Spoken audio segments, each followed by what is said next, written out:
आज की जो कहानी है बहुत ही सुंदर और प्रेरणादायक कहानी है जो हमें सिखाती है कि सच्ची खुशी हमारे पास पहले से मौजूद चीजों में होती है, लेकिन हम अक्सर उन्हें हल्के में लेते हैं। कहानी एक सेठ जी के बारे में है जिनके पास अपार धन था।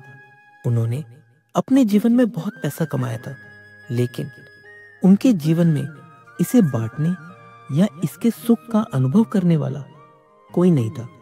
वे अपने माता पिता की इकलौती संतान थे। उनकी शादी भी नहीं हुई थी, इसलिए उनकी पत्नी और बच्चे भी नहीं थे। वे जीवन भर इस चिंता में डूबे रहे कि इस पैसे का क्या होगा, इसका उपयोग कौन करेगा। इतना सब कुछ कमाने के बाद भी उनके जीवन में शांति नहीं थी। वे अक्सर दुखी रहते थे और इस बात का समाधान जानने के लिए महात्माओं के पास जाया करते थे।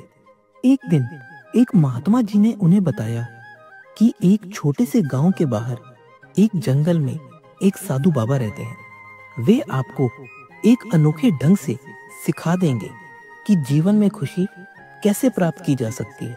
यह सुनकर सेठ जी को यह बात अच्छी लगी और उन्होंने सोचा कि उन्हें उस बाबा से मिलना चाहिए। वह गांव पहुंचे और वहां के लोगों से पूछा कि बाबा कहाँ मिलेंगे। गांव वालों ने उन्हें बताया कि बाबा जंगल में एक स्थान पर ध्यान लगाकर बैठे रहते हैं। यदि वे ध्यान में हों तो उन्हें परेशान ना करें, लेकिन यदि वे ध्यान में ना हों तो उनसे जाकर बात कर सकते हैं। गांव वालों ने यह भी बताया कि बाबा का स्वभाव थोड़ा अलग है, वे कई बार गुस्सा भी कर जाते हैं। सेठ जी अपनी कार में उस स्थान पर पहुंचे जहां उन्हें बाबा के बारे में बताया गया था। उनके पास एक बैग था जिसमें उनकी जीवन भर की कमाई थी, सारा पैसा, ज्वेलरी आदि।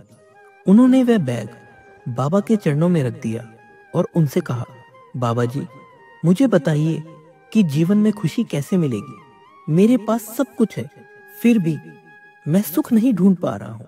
मुझे लगता है मेरे जीवन में सुख का एक क्षण भी नहीं है। बाबा जी ने उसकी पूरी बात सुनी और फिर अचानक से उस बैग को उठाकर गांव की तरफ दौड़ने लगे।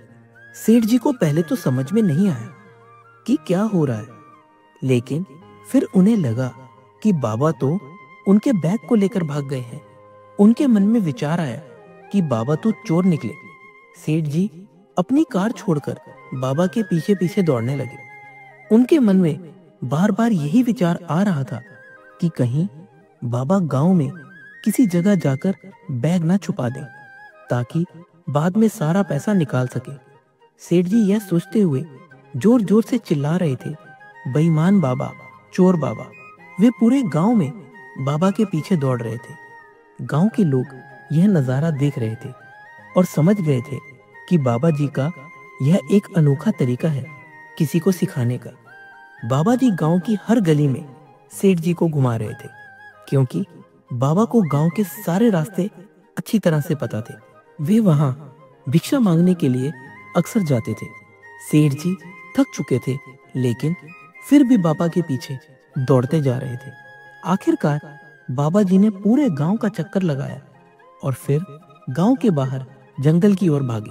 सेठ जी ने देखा कि बाबा के हाथ में अब भी बैग है, तो उन्हें थोड़ी राहत मिली कि कम से कम बाबा ने इसे गांव में कहीं नहीं छुपाया। लेकिन फिर उनके मन में यह डर था कि बाबा इसे जंगल में कहीं छुपा देंगे।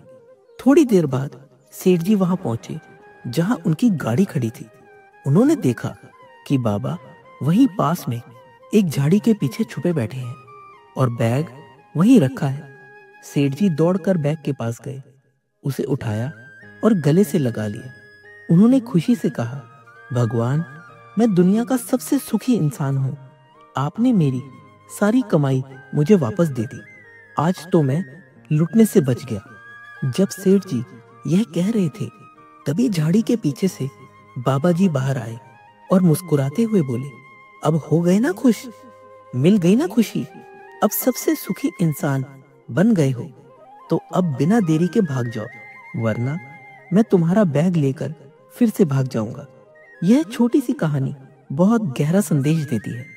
यह हमें समझाती है कि हमारे पास जो चीजें हैं हम उनकी कदर नहीं करते। जैसे ही वे हमसे दूर जाने लगती है हमें उनकी असली कीमत समझ में आती है। इस कहानी का सार यह है कि जो हमारे पास है उसमें ही खुश रहना सीखना चाहिए। जो चीजें हमें प्राप्त हैं उन्हें ही पर्याप्त मानकर जीवन में संतुष्टि और खुशी को महसूस करना चाहिए। कई बार हमें ऐसा लगता है कि हमारे पास कुछ नहीं है, लेकिन जैसे ही वो चीज हमसे दूर हो जाती है हमें उसकी असली कीमत का एहसास होता है। इसलिए जो खुशियां हमारे पास हैं उसका आनंद उठाना शुरू कीजिए। तो दोस्तों, इस वीडियो के लिए इतना ही। मिलते हैं अगली वीडियो में। अपना ख्याल रखिएगा। जय श्री कृष्ण।